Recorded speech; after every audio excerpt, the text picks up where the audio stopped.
buhay, kahit ano pa yan, nandito lang kami lagi ng daddy. Ang sabi ng daddy, bumubulong sa akin, ayoko mag-wish, ikaw na. Pero papayagan niyo bang wala siyang chika? Papayag ba kayo?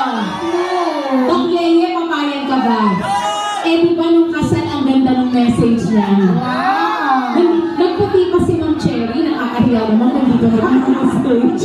So, ano daw ang wish mo for Santi? Sir Michael, Daddy Michael, what is your wish for your amazing Wonder Boy? Sabi ni Charles.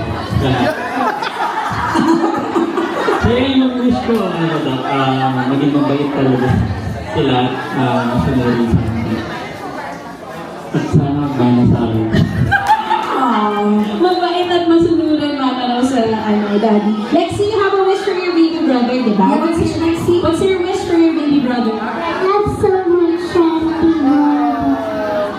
How about ate? Si Ate Sam. Ate Sam, what's your wish for your brother?